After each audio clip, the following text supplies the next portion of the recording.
আমি 100 জনের সর্দার। 100 জনের সর্দার। এখানে কটা বর আছেন? এখানে বর আছে 6টা। আপনার স্বামী কি করে? স্বামী করে সাপ ধরে।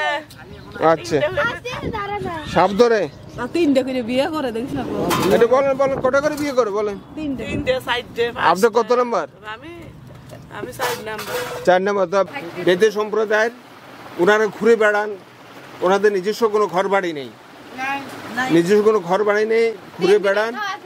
অর্থাৎ জায়গা জায়গা ওনারা ঘর বাড়ি নিজেরা করে নেন অস্থায়ীভাবে, তাঁবু ফেলেন, তাঁবুটা হচ্ছে ওনাদের ঘর বাড়ি।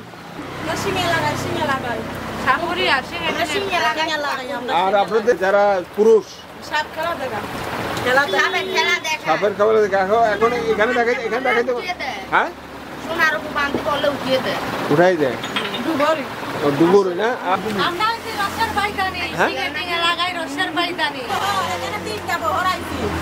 ও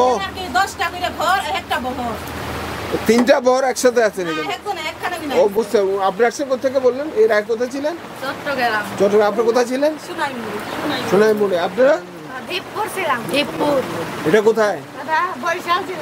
বরিশাল ছিল। তো একসাথে কিভাবে হলেন? আস্তে আস্তে একসাথে হয়ে গেছে। তারা বিভিন্ন জায়গায় ঘুরে বেড়ায়, তারা নিজেরা আস্তানা ফেলে, তাঁবু ফেলে তারা থাকে। এখানে তারা অস্থায়ীভাবে এসেছে, তাঁবু ফেলেছে, এ হচ্ছে তাদের সংসার। তারা যাযাবর, নিজস্ব কোনো ঘর বাড়ি তাদের নেই। এই সংসারে তারা তাঁবু ফেলে তারা ঝড় বৃষ্টি, রৌদ্র, শীত, সকল ঋতুতেই তারা কিন্তু তারা মোকাবেলা করে, তারা সকল ঋতুকে তারা বসবাস করে। প্রকৃতির এই খোলা আকাশের নিচে তারা বসবাস করে, কত মানবত জীবনযাপন করছে। এই যে মাচা বানিয়ে নিয়েছে, তার উপরে ঘর করেছে, তাঁবু ফেলেছে, এইভাবে তাদের জীবনযাপন।